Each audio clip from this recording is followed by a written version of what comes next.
comme je disais, l'enseignement que je fais aujourd'hui, j'ai décidé de le mettre en ligne parce que c'est un enseignement, c'est une étude biblique, mais un enseignement en même temps pour apporter une certaine lumière dans l'esprit des enfants de Dieu. Et cet enseignement sera en même temps une réponse pour renverser un enseignement qui est véhiculé dans les milieux musulmans. Parce que il y a des choses qui n'ont pas de sens. Il ne sert à rien de venir dire aux gens que votre Bible est falsifiée et en même temps d'utiliser les expressions d'une Bible falsifiée pour bâtir une théorie, pour bâtir une doctrine. Je ne sais pas si on se comprend.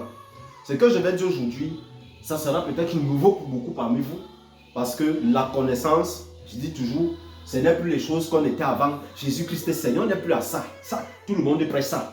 Mais quand on commence à entrer dans les textes, c'est là que vous allez vous rendre compte que peu de serviteurs de Dieu peuvent réellement enseigner les doctrines de ces Écritures. Il y a une parabole dans Matthieu chapitre 21 qu'on va lire.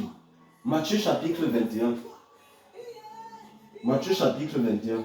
Je cherche une version de Bible qui peut être accessible à tout le monde. Faut pas que je parte chercher les Bibles qui vont fatiguer les cerveaux. Donc je vais prendre une Bible la plus aisée que tout le monde utilise chez lui généralement. La Bible Louis II.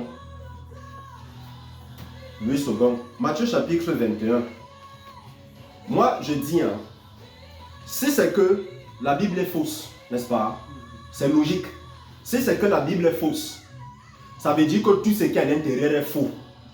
Parce que même une sourate dit qu'on ne falsifie pas la parole d'Allah. C'est ce qu'une sourate dit. Donc tu te poses la question de savoir comment est-ce que les musulmans ou alors certains chrétiens, parce que la parabole d'aujourd'hui va nous montrer l'hérésie que les chrétiens prêchent et ça va nous montrer l'hérésie que les musulmans prêchent. C'est là que vous allez vous rendre compte que les gens, ils lisent la Bible avec leurs pensées, avec leur conception. Ils ne veulent pas chercher à comprendre de quoi les textes parlent. La parabole du vigneron homicide, c'est une parabole qui est à l'origine de ce qu'on appelle la doctrine de remplacement, la doctrine de substitution. Pour ceux qui commencent à m'écouter comme pour vous, la première fois, c'est quoi la doctrine de substitution? La doctrine de substitution, c'est la doctrine selon laquelle, puisque les Juifs ont rejeté Jésus, n'est-ce pas? Puisqu'ils ont désobéi au commandement de Yahweh Elohim, alors Yahweh Elohim les a punis et les a dispersés dans toutes les nations. Et Yahweh Elohim a remplacé les Juifs par un autre peuple qui est plus spirituel que les Juifs. C'est ça qu'on appelle le remplacement. En théologie, on appelle ça la substitution. Ça, c'est la théorie la plus dangereuse et la plus fausse qui existe dans le christianisme. Et c'est malheureusement ça qui nourrit la plupart des enseignements des chrétiens. C'est malheureusement ça. Et ce qui est donc choquant, c'est qu'on voit maintenant les musulmans s'approprient cette parabole. La parabole des vignerons. Or, il faut comprendre quels sont les éléments en jeu dans cette parabole. De quoi est-ce que Jésus-Christ est en train de parler? Et vous allez vous rendre compte à la fin de cette vidéo, de cet enseignement, de cette étude que Jésus-Christ s'adressait aux serviteurs de Dieu. Il ne s'adressait ni à Israël, ni aux musulmans. Et dans la parabole, il ne fait même pas mention de lui. Et ça va vous choquer parce que la lecture courante et la lecture généralisée que le christianisme a eue depuis 2025 ans, 2026 ans, c'est l'antisémitisme, c'est la haine des Juifs. Et les musulmans, comprenant les enjeux politiques, récupèrent la parabole pour dire que puisque les Juifs ont rejeté leur Messie, alors Dieu a choisi un autre peuple qui va recevoir la bénédiction et le royaume. C'est hors sujet et c'est hors sens. Ce n'est pas ce que les textes disent.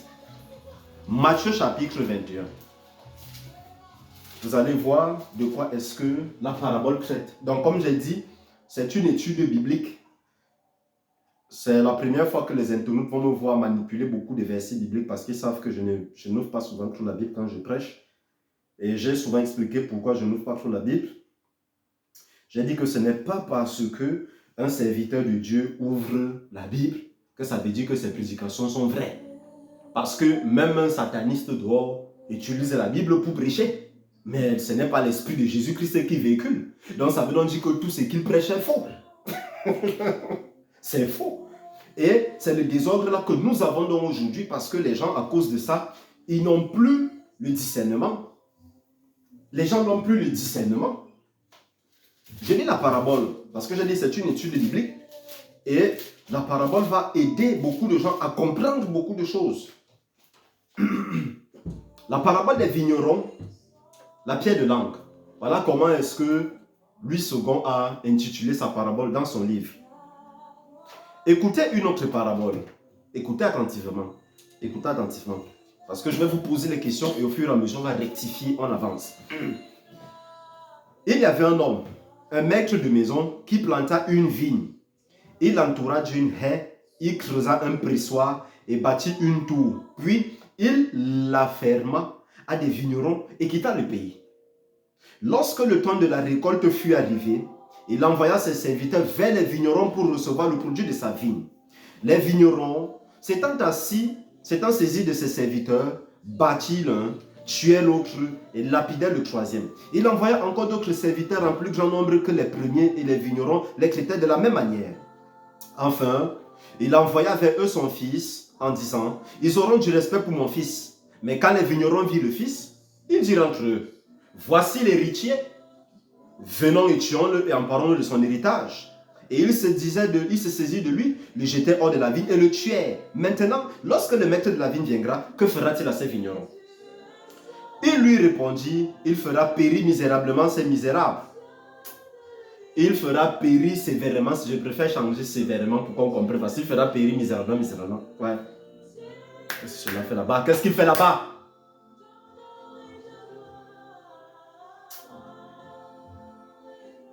Alors Jésus leur dit, n'avez-vous jamais lu dans les Écritures, la pierre qu'ont rejeté ceux qui bâtissaient est devenue la principale de l'angle? Les gens prennent ce verset de lui pour dire, la pierre que les bâtisseurs ont rejetée est devenue, oh, on m'a rejeté dans ma famille, c'est moi qui vais porter la gloire de Dieu, c'est moi qui vais mener ces femmes. C'est-à-dire, si les gens pouvaient savoir que eux et leurs pasteurs et nous, on est hors sujet sur les textes, c'est là où vous aurez peur de la parole où Jésus dit qu'il n'y ait pas beaucoup d'enseignants parmi vous. C'est Jacques qui le dit. Qu'il n'y ait pas de beaucoup d'enseignants parmi vous. Pourquoi? Parce que les enseignants seront jugés sévèrement. Les enseignants seront jugés sévèrement. Et c'est pourquoi je dis, il faut comprendre de quoi parle le texte. La pierre qu'ont rejeté ceux qui bâtissaient est devenue la principale de l'angle. C'est du Seigneur que cela est venu. Est-ce un prodige à nos yeux? Verset 45, c'est pourquoi je vous le dis. Le royaume de Dieu vous sera enlevé. Voici dans la théorie le passage qui a servi de doctrine de substitution et qui sert aux musulmans pour prêcher les hérésies. Ils disent, et le royaume de Dieu vous sera enlevé et sera donné à une autre nation qui en rendra le fruit. Bon, maintenant, on va donc décortiquer la parabole pour comprendre de quoi est-ce que le texte parle. Parce que quand les gens n'ont pas, quand les serviteurs de Dieu enseignent, n'ayant pas la connaissance des textes, ça produit une génération de gens qui sont faibles spirituellement, qui sont vides. Ça produit des gens qui n'ont aucune relation, aucune intimité personnelle avec le Saint-Esprit. Le but de la prédication des hommes de Dieu, c'est de bâtir des gens puissants en esprit. Ce n'est pas de bâtir des gens dépendants d'un homme de Dieu. Est-ce qu'on se comprend un peu? Jésus n'est pas venu nous rendre dépendants de quelqu'un. Il est venu nous rendre dépendants de lui. Cette parabole a été utilisée pour justifier non seulement l'hérésie musulmane, et beaucoup plus, le passage principal est servi comme théologie de substitution dans les milieux chrétiens. Pour une meilleure compréhension de cette parabole, il nous faut nous plonger dans la civilisation juive du 1er siècle et se servir de quelques textes prophétiques pour comprendre cette parabole. L'identification des éléments dans cette parabole est très capitale. Parce qu'il faut comprendre qui est le vigneron. Il faut comprendre qui est la vigne. Il faut comprendre qui est le maître de maison. On va partir maintenant dans Ésaïe chapitre 5, verset 1, pour essayer de comprendre qui est la vigne. J'ai dit que c'est une étude biblique. Ésaïe chapitre 5, donc je vais fouiller les passages aujourd'hui comme les internautes, ça sera la première fois qu'ils me voient faire ce truc, mais c'est important. Et c'est pour que les internautes comprennent que si il y a des choses que je ne trouve vraiment pas nécessaire de faire, de venir prêcher, ouvrir le passage biblique et dire la parole de Dieu dit dans tel, la parole de Dieu, je n'ai pas besoin de ça. Honnêtement, un homme de Dieu qui est rempli de l'Esprit de Dieu, ce n'est pas parce tu n'as pas besoin, la parole de Dieu devrait appuyer ce que tu enseignes. Je ne sais pas si on se comprend. Ça veut dire qu'il y a quelque chose que tu as expérimenté, tu as vécu de Dieu, tu as connu la tradition juive. Maintenant, quand tu utilises le passage, ça va corroborer le contexte. Et non les versets. Ésaïe chapitre 5. On va d'abord voir qui est la vigne. La vigne de l'Éternel. Je chanterai à mon bien-aimé le cantique de mon bien-aimé sur sa vigne. Mon bien-aimé avait une vigne sur un coteau fertile. Il remua le sol, ôta les pierres et y mit un plan délicieux. Il bâtit une tour au milieu d'elle. Il y creusa une cuve puis espéra qu'elle produirait de bons raisins. Mais elle ne produisit que de mauvais raisins. Maintenant donc, habitants de Jérusalem et hommes de Juda, soyez juges entre moi et ma vigne. Ça veut dire que la vigne ici c'est qui? Israël. La vigne ici c'est Israël, c'est Juda et c'est Ephraïm. Donc c'est tout ça la vigne. Est-ce qu'on se comprend? Pour avoir une autre preuve qu'il s'agit de la vigne de l'Éternel, on va lire le psaume 80, le verset 8 et le verset 9. Psaume 80, verset 8 et verset 9. Parce qu'aujourd'hui, les serviteurs de Dieu utilisent la parole de Dieu pour s'enivrer de la bonne graisse. Pour s'enivrer de la bonne graisse. La bonne graisse, c'est quoi? La bonne graisse, ce sont les gens qui peuvent être assis au premier banc dans les églises et qui peuvent faire les meilleures offrandes. Et ce sont eux-là qui ont toujours les meilleures places et les meilleurs groupes dans les églises. C'est la bonne graisse. Et vous allez vous rendre compte que c'était le même problème qu'il y avait à l'époque du 1er siècle quand Jésus était manifesté sur terre.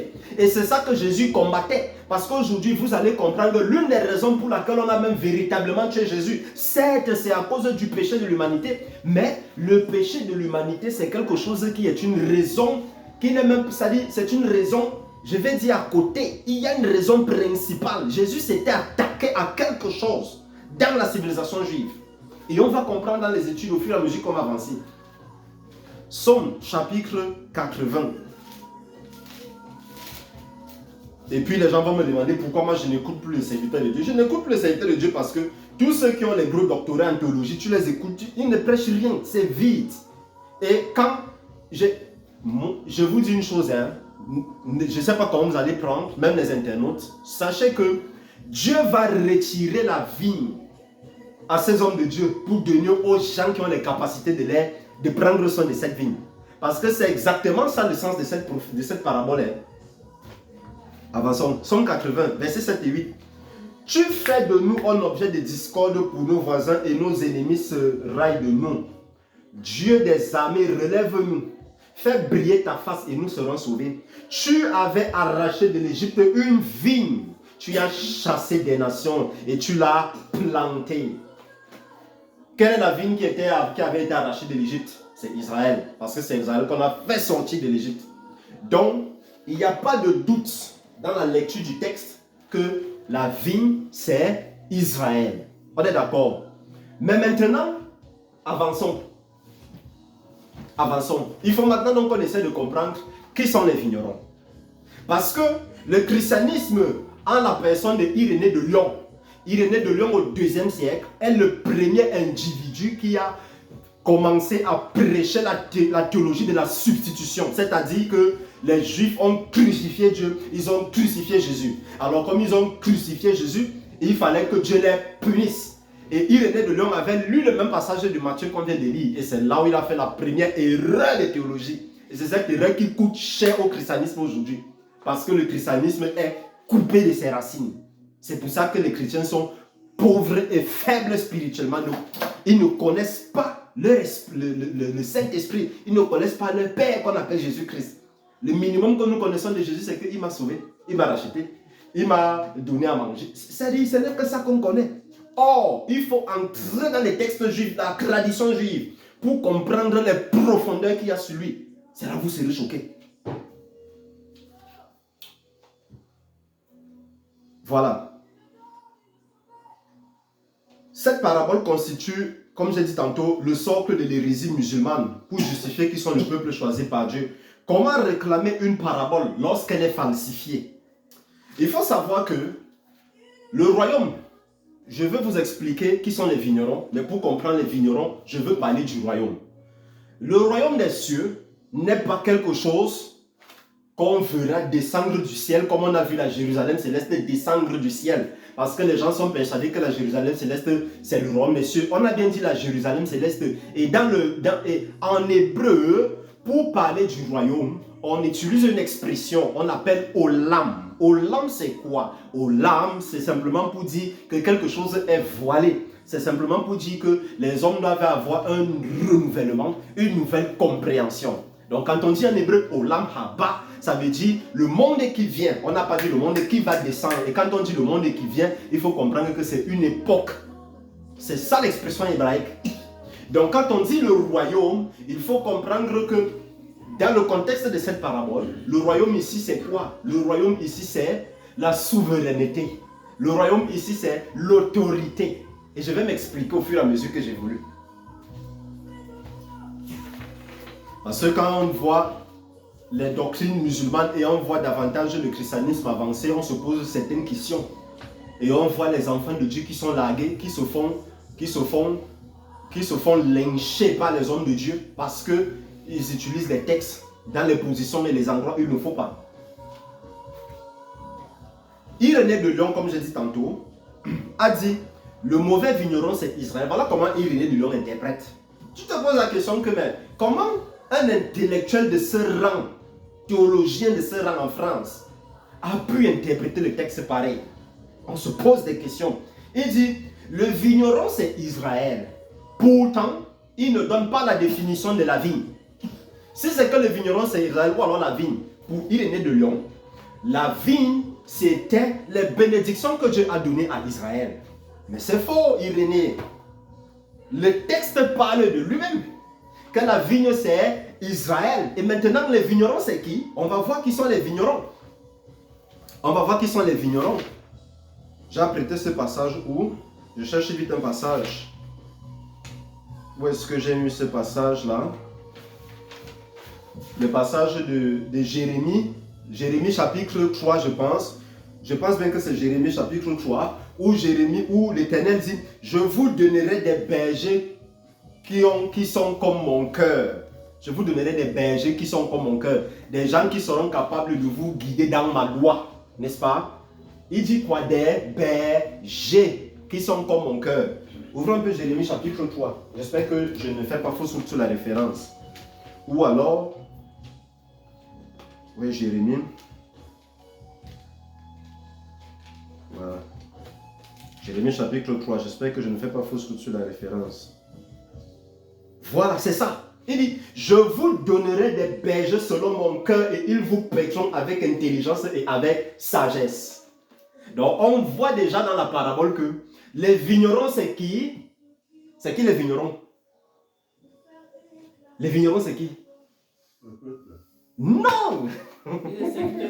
Les serviteurs de Dieu.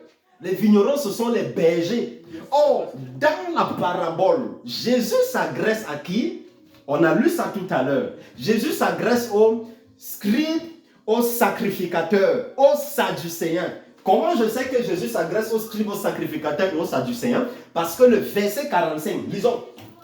Parce que le verset 45 de Matthieu chapitre 1,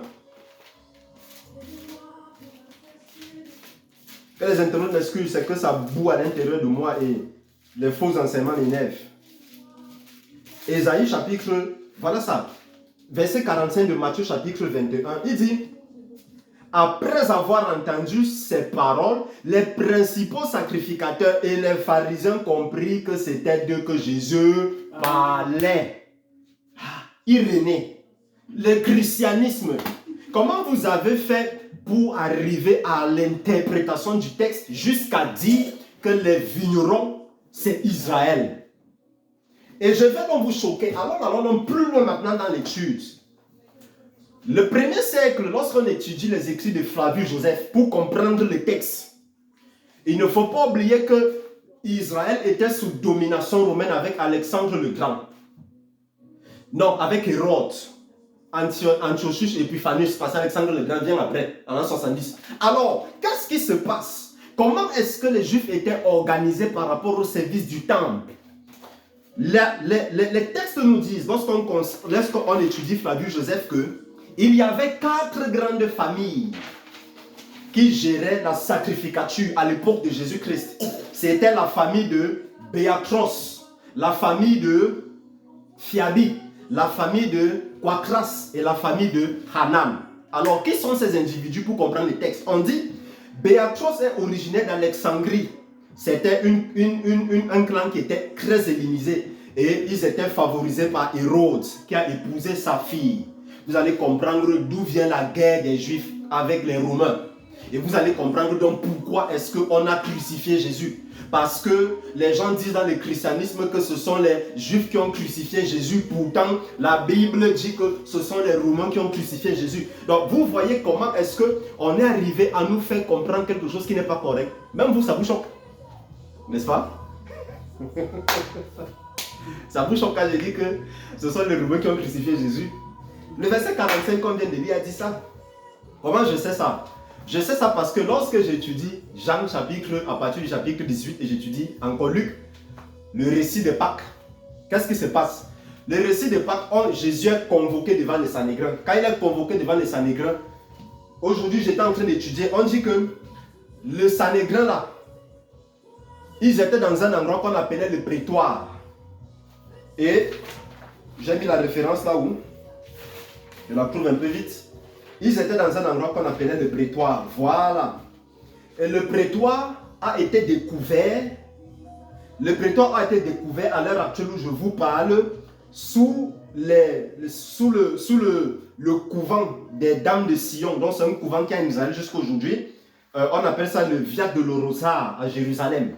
Donc, quand on a fait les recherches archéologiques, on découvre que le prétoire où on a mené Jésus pour être jugé, n'est-ce pas? C'est un prétoire qui pouvait contenir seulement capacité maximale 500 personnes.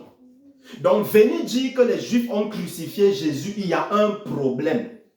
Ce sont les 4 familles que je viens de citer qui ont crucifié Jésus. Et ils l'ont crucifié pourquoi? Écoutons bien ce qui se passe. Ils l'ont crucifié parce que Jésus arrive au temple, n'est-ce pas? Il voit les vendeurs en train de faire le commerce. Jésus commence à saccager ça. Ce n'est pas mauvais. Parce que ce que Jésus fait a une raison. Ce qu'il fait est, c'est-à-dire ce qu'il fait un but. Mais pourquoi Jésus saccage? Pour comprendre, on rentre encore dans les familles que je viens de citer. La famille de Hanan, la famille de Quatras, la famille de Fiabi et la famille de l'autre là, de Fabrus. C'est un peu trop. Alors, qu'est-ce qui se passait à l'époque du premier temple, à l'époque du temple, au 1er siècle? Ce qui se passait, c'est que il y avait un commerce qui avait été organisé pour souvent permettre aux pèlerins, parce qu'une fois par année, il fallait monter à Jérusalem faire des sacrifices annuels. Vous comprenez donc déjà l'histoire qu'il y a dans Exode et dans Lévitique, où on dit qu'il fallait que par année, tout le monde puisse monter à Jérusalem. Vous voyez dans la Bible, dans le livre de 1 Samuel, on dit que Elkana avait 2 femmes, Anna et Pénina. Ils montaient chaque année à Jérusalem. Pourquoi monter à Jérusalem? C'était pour aller célébrer la grande fête, la fête des semaines, la fête des récoltes, la fête des ceci. C'était 3 fois par an, mais ils pouvaient choisir une période pour faire un événement solennel. Alors, il y a donc un problème qui se passait, c'était qu'on ne pouvait pas voyager quittant de tous les endroits d'Israël pour arriver à Jérusalem avec les animaux. Parce que pourquoi? Parce que les animaux allaient mourir en cours de route pour faire les sacrifices. Ils ne pouvaient pas supporter 4 jours, 5 jours, 16 jours, 8 jours de voyage. Ce n'étaient pas des chameaux, n'est-ce pas? Et qu'est-ce qui se passait donc? Il y avait donc un commerce qui s'est donc développé à l'entrée du temple. Qui consistait en quoi? Qui consistait à ce que les gens viennent acheter les animaux directement dans le temple pour offrir les sacrifices à Dieu. Il y a donc un problème. Les 4 familles que je viens de citer ici, c'est dans l'anthropologie, l'histoire de Rome et de Flavius Joseph. Les 4 familles que je viens de citer ont donc développé un business où ils percevaient les taxes sur tout ce que les gens faisaient. Et vous savez que quand on étudie le livre de Lévitique, il y a ce qu'on appelle le sacrifice du pauvre. Le sacrifice du pauvre, c'était quoi? C'était que lorsque tu veux offrir quelque chose à l'Éternel, si tu n'as pas l'argent, tu offres à l'Éternel un pigeon. Les sacrificateurs dont on vient de citer avaient quadruplé les prix des pigeons. Ça fait en sorte que même un pauvre de basse classe ne pouvait plus offrir à l'Éternel un sacrifice. Qu'est-ce qui s'est donc passé? Le peuple a commencé à détester ces sacrificateurs. Alors, comme ils détestaient dans ces 4 familles de sacrificateurs, c'est la raison pour laquelle ils voulaient toujours faire le procès de Jésus en cachette. Pourquoi ils voulaient faire le procès de Jésus en cachette? Parce que tous les Juifs aimaient Jésus. Et ils savaient qu'en faisant le procès de Jésus en cachette, si on le tue vite, ça va empêcher à ce qu'il y ait le soulèvement. Donc, quand on va voir que Jésus est tué, on ne peut plus faire le soulèvement. C'est pour ça qu'il fallait vite le tuer. Mais sauf que ça ne marche pas selon les textes de la loi juive. La loi juive veut que lorsqu'on arrive après ça, il y a un intervalle de temps où aucune activité n'est autorisée. Ils étaient bloqués. Alors, une famille que j'ai citée, parmi les familles, je reviens vite sur les familles, vous allez donc comprendre le rôle de Anne, le sacrificateur Caïphe, la Caïphe. Voici ce qui est dit. On dit, la famille de Hanan, n'est-ce pas? La famille de Hanan était la plus influente financièrement et elle avait placé ses 5 fils pour être les genres de Rome. Et on dit donc que c'est de là que Joseph Caïphe qu'on connaît là, est donc descendant. Donc ça veut dire que la sacrificature à l'époque de Jésus était pilotée par 4 familles. Ce sont les Romains qui dirigeaient ça. Et les Romains, chaque 4 ans à 5 ans, étaient obligés de toujours changer un sacrificateur parce qu'ils ne voulaient pas que le sacrificateur soit hyper influent. Parce que si le sacrificateur est influent, le sacrificateur peut faire le coup d'état à Rome. Et quand je dis donc il peut faire le coup d'état à Rome, vous comprenez donc la raison pour laquelle on crucifie Jésus. On crucifie, l'une des raisons en tout cas, l'une des raisons pour laquelle on le crucifie, c'est parce qu'il s'appelle le Messie. Cette expression n'est pas un problème pour les Juifs. Parce que beaucoup de gens se sont appelés Mashiach en Israël. Mais cette expression est un danger pour Rome. Parce que Rome sait que s'il y a un Messie veut dire un libérateur. Alors il faut le tuer. Voilà les textes qui sont expliqués. Là, vous allez comprendre la parabole. Et donc Rome sait qu'il faut tuer le Messie. Parce que le Messie apporte le renversement de tout. Rome sait. Parce que Rome consulte les prophètes. N'oubliez pas Hérode qui a appelé les mages, qui a dit, lisez-moi les prophéties au sujet de cette enfant. On dit, ô Ephrata, Bethléem, de toi sortira un rejeton qui va perdre tout Israël. Quand Hérode entend ça, il se met dans toute sa colère. Vous comprenez, on a l'expression toute sa colère. Et on dit, et tu Jérusalem avec lui. Pourquoi tu Jérusalem avec lui? Parce que les 4 rois avaient le pouvoir et la sécurité que Rome donnait. Et le peuple les détestait. Donc Rome avait donné les gardes à ces gens. Et ces gens avaient un endroit où ils vivaient à part. Et le peuple vivait à part. Donc vous comprenez déjà que ce ne sont pas les Juifs qui ont crucifié Jésus. Et il y a encore une autre partie des textes qui est encore mal interprétée dans le christianisme. Où on dit, les Juifs ont dit que le sang de Jésus retombe sur nous. Ce sont donc ces 4 familles qui ont parlé. Ce ne sont pas les Juifs. Ce sont ces 4 familles qui ont dit ça. Ce ne sont pas les Juifs.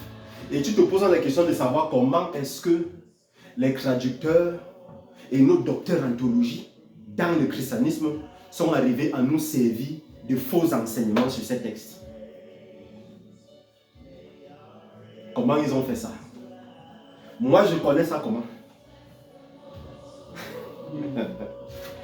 Comment moi je sais ça? Or, ça, ce ne sont pas des informations cachées. C'est accessible à tout le monde qui veut comprendre ce que les textes disent réellement.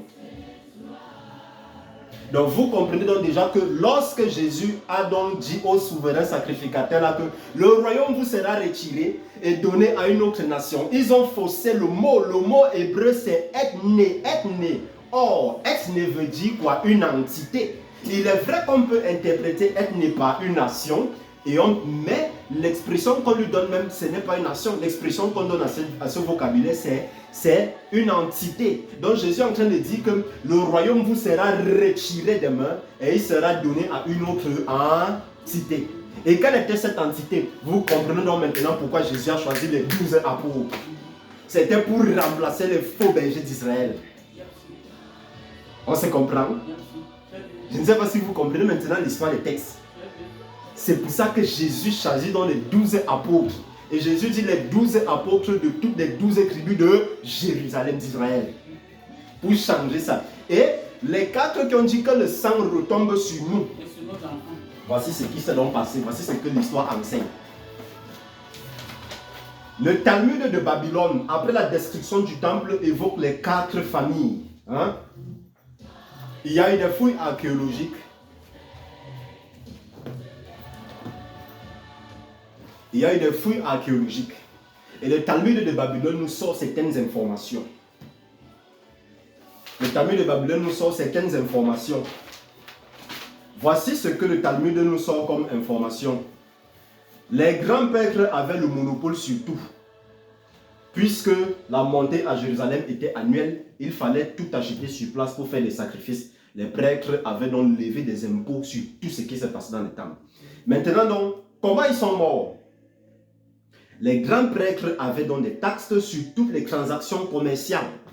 Et il ne faut pas oublier qu'il y avait à Jérusalem ce qu'on appelait, il y a ce qu'on appelle le shekel jusqu'aujourd'hui. Le shekel, c'est la monnaie du temple.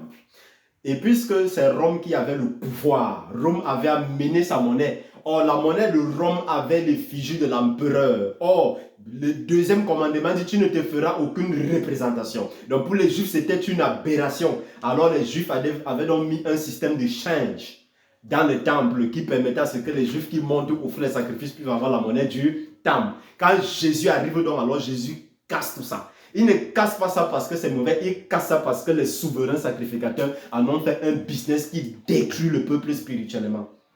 Jésus n'a aucun problème avec le business. Mais Jésus est en train de détruire l'intention derrière le business. C'est pour ça que les souverains sacrificateurs avaient intérêt à tuer Jésus. Puis Jésus a dit que le temple, c'est la maison de prière pour toutes les nations. Or, les souverains sacrificateurs avaient fini par faire quelque chose une classe privilégiée. Donc, quand vous voyez donc que les gens sont entrés dans le prétoire où on a dit que Jésus est coupable là devant Ponce Pilate, ce n'était pas les Juifs. C'était une famille de 4 personnes avec leurs descendants, avec ceux qui appartenaient à leur quartier, le quartier des grands. Ce sont eux qui entraient. Pourquoi? Comment je le sais? Je le sais parce qu'ils étaient corrompus. Et je le sais parce que la communauté essénienne où Jean-Baptiste a grandi avait fui le temple, avait fui Jérusalem à cause de ça. Ils sont allés se cacher à Qumran. Ils sont allés se cacher à Qumran. C'est pour ça que je sais que les 4 familles-là, ce n'étaient que les gens qui adhéraient à leur point de vue. Donc, c'était des gens qui monnayaient pour entrer dans certains endroits. Et c'est la même chose que les pasteurs font aujourd'hui. C'est pour dire que les mêmes choses que Jésus prophétisait à ces sacrificateurs-là, ce sont les mêmes choses que Jésus prophétise aux pasteurs aujourd'hui. Donc, je ne serais pas surpris. C'est-à-dire, c'est pour ça que moi, je ne serais pas surpris de voir des désertions en masse dans les églises les 10 prochaines années. Parce que les gens vont arriver au stade où ils ont réellement besoin de la lumière. Ils vont faire des désertions dans ces grandes communautés pour chercher des gens qui pourront leur dire des choses correctes. Tu n'as jamais vu, on te dit quelque chose qui est vrai, ça te fait mal, mais tu aimes quand même écouter cette vérité. Moi, j'ai déjà expérimenté ça. C'est ça la vérité. Ça te fait mal, mais tu aimes ça. Donc, on arrive à une époque où ça va arriver. Et Jésus donc, Jésus est en train de faire une prophétie que je vais retirer. J'ai parlé des manuscrits d'Aksum ici, là. Une communauté éthiopienne où j'ai étudié certains textes. Les manuscrits d'Aksum disent que Jésus faisait des enseignements que le Vatican a retirés pour nous fabriquer la Bible qu'on a. Pourquoi? Parce que Jésus disait que je ne me trouverai pas dans les grandes assemblées. Ce passage a été retiré. Et de plus, Jésus dit que je ne serai pas dans des communautés remplies d'or. Je ne cite pas une église ici. Ce passage a été retiré. Comment se fait donc-il qu'il y a une différence notoire entre les textes des manuscrits d'Aksum en Éthiopie, oui, et les versions de la Bible actuelle. Donc vous comprenez la parabole. Quand Jésus dans le royaume vous sera enlevé, il ne parle pas des Juifs. Jésus ne peut pas retirer le royaume aux Juifs. Parce que retirer le royaume aux Juifs, ça veut dire retirer le royaume à toute la terre. Donc, et quand on parle de royaume dans le contexte de cette parabole, le royaume ici, c'est quoi? C'est la souveraineté que ces gens avaient déjà bâtie sur Israël. Donc Jésus dit, on va vous retirer cette souveraineté. Et on va donner aux gens qui pourront produire quelque chose de bon. Vous comprenez maintenant la parabole? Donc, ça c'est pour répondre aux musulmans. Et c'est pour parler aux fausses doctrines chrétiennes. Qui ont fait les théories de substitution, inventé des choses qui n'ont pas de sens sur le texte. Parce que il faut même qu'on réfléchisse à un moment donné. Comment tu peux dire que la Bible est fausse et tu viens utiliser encore les mêmes passages falsifiés de la Bible pour bâtir ta doctrine, pour bâtir ton église? Soit tu as un problème mental, soit tu es fou, tu ne sais même pas, soit c'est que tu es même mort, tu ne sais pas. Maintenant, les chrétiens aussi ont pris la parabole. Or, les chrétiens ne savent pas que Jésus s'agresse aux prêtres, aux pasteurs. Que vous êtes faux, vous êtes méchants. Vous tuez les gens. Parce que les souverains sacrificateurs s'engraissaient sur les gens. C'est exactement ce qu'on voit dans l'église. Ces grands pasteurs et ces grands prêtres s'engraissent sur les gens. Ils s'engraissent sur les gens. Ils s'engraissent. On crée des noms que tu ne comprends pas l'église. On crée des trucs que tu ne comprends pas. Les systèmes de finances, c'est devenu le business. C'est de ça que Jésus parle dans la parabole. Et Jésus dit qu'est-ce qu'il en fait? Jésus dit que la pièce qui sera, cette pierre va tomber, sera rejetée. Et beaucoup de gens ont alors compris que Jésus, quand Jésus disait que la pierre principale que les bâtisseurs, avec laquelle les bâtisseurs a été rejetée, est devenue la pierre angulaire, les gens ont encore cru qu'il parlait de Jésus lui-même. Non. Il parlait des 12 apôtres. Que ce sont la pierre que les bâtisseurs rejettent. C'est eux dont il s'agit. Donc je ne sais pas si vous comprenez un peu. Je ne sais pas combien de minutes ça fait, mais je ne vais pas durer pour que ça ne sature pas trop les internautes. Pour que ça ne sature pas trop. Donc ces choses-là, c'est qu'il faut lire les textes. Vous avez vu, je n'ai pas fait usage d'une connaissance ésotérique. Là, on est parti terre à terre dans la lecture du texte. C'est pour vous faire comprendre qu'une lecture méticuleuse du texte terre à terre vous fait découvrir que ça vous fait découvrir que 95% des doctrines du christianisme sont erronées. Que quand tu commences à prendre ta Bible, tu fouilles mot par mot. Tu n'as même pas besoin de connaître l'hébreu comme nous. Tu vas simplement découvrir que beaucoup de doctrines sont fausses. Ce n'est que du vent. C'est pour ça que l'apôtre Jacques dit qu'il n'y a pas beaucoup d'enseignants. Parce que les enseignants seront jugés sévèrement. Être enseignant, ça veut dire que tu t'es assis. Ça n'a rien à voir avec... Moi, j'encourage les gens à faire la théologie. Mais d'aller faire la théologie en Israël. Pour comprendre de quoi parlent les textes. Tu ne peux pas me dire que tu crois en un Jésus qui vient d'Israël. Tu ne connais même pas comment les frères de Jésus s'appelaient. Tu ne connais même pas les quartiers de Jésus habitait. Mais tu dis donc que tu crois en quoi? Tu crois donc en quoi en fait? Soyons sérieux à un moment donné avec nous. J'espère que j'ai beaucoup bavardé comme ça pour aujourd'hui. Je crois que si j'ai bavardé comme ça, ça veut dire que les gens ont compris tout ce que je voulais dire. Donc il faut donc savoir que, voilà, donc pour le sang, la partie où la Bible dit, les gens qui étaient dans le territoire, on dit que son sang retombe sur nous. Quand ils ont pris Barabbas, ils ont dit que crucifier Jésus là. On dit, cette malédiction appelée a été accomplie sur ces 4 familles 40 ans plus tard en 70 lors de la destruction du temple. Ça, ce sont les informations du Talmud de Babylone. En 1967, après la guerre de 6 jours, il a été retrouvé un quartier à Jérusalem appelé le quartier des grands prêtres. Et il y avait une maison particulière. Dans cette maison, on a découvert une pièce qui portait le nom de l'une de ces familles, la famille Quatros. On dit donc que les archéologues ont reconstitué cette maison. Ils ont reconstitué la maison. Et en reconstituant la maison, ils se sont rendus compte que ça correspond exactement à ce que le Talmud de Babylone dit, que 4 familles géraient. Et ces 4 familles ont été détruites lors de l'invasion du temple en 70. Comment? Parce que c'était cette famille qui était autour du temple. Donc les Lassa, là, les gens qui sont pauvres, qui n'ont pas l'argent, qui ne font pas les offrandes, là, et ils étaient Lassa partout dans les quartiers, dans le pays. Mais ceux qui faisaient vraiment les offrandes de 10 millions, comme ils aiment, les offrandes de 50 millions, 1 milliard. Ils étaient à côté du temps.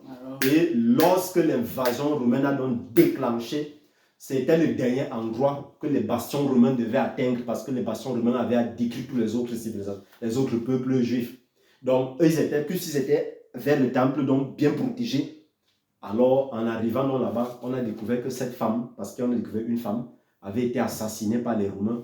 Elle voulait se défendre parce qu'elle savait qu'à tout moment, la destruction de Jérusalem peut arriver à cause de tous les dégâts qu'il y avait. Et les archéologues disent que sa main, on l'a retrouvée, elle voulait prendre son javelot. C'est là qu'on l'a tuée. Et quand on l'a tuée, on a brûlé une fois la maison. Elle est restée comme ça jusqu'en 1967 qu'on a fait découvert l'archéologie. Elle est restée comme ça. Et c'est quand on interroge dans les pièces dans la maison qu'on voit que c'est l'une de ses familles et les autres familles ont été tuées comme ça. Toutes les descendants de cette famille ont été tués. Alors c'est accompli la prophétie. C'est écrit dans le Talmud comme ça. C'est accompli la prophétie qu'ils ont dit que son sang repose sur nous. Sur nous et sur nos enfants, c'est ce et sur nos enfants. Ce n'était jamais les Juifs, c'était 4 individus et les descendants. Donc, que les serviteurs de Dieu fassent attention à ce qu'ils enseignent. Parce que ce qu'ils enseignent est très capital sur comment les gens seront spirituellement équilibrés. Ça veut dire que ce n'est pas parce que tu lis la Bible que tu prêches que en utilisant les passages bibliques que ça veut dire que ta prédication est vraie. Voilà les mêmes passages bibliques que j'ai utilisés qu'ils utilisent. Mais je sors une autre connaissance. Pourquoi? Est-ce que c'est ça qui les empêche? Non. Donc il faut faire attention. Je vais arrêter la vidéo comme ça, je crois que j'ai beaucoup parlé. Il faut me pardonner, vous savez que moi c'est la première fois que j'utilise les passages bibliques pour faire une progression spirituelle, pour qu'on monte ensemble. Donc je ne pouvais pas utiliser les expressions ésotériques et les expressions mystiques. Je voulais que tout le monde comprenne terre à terre. Shalom, shalom, shalom.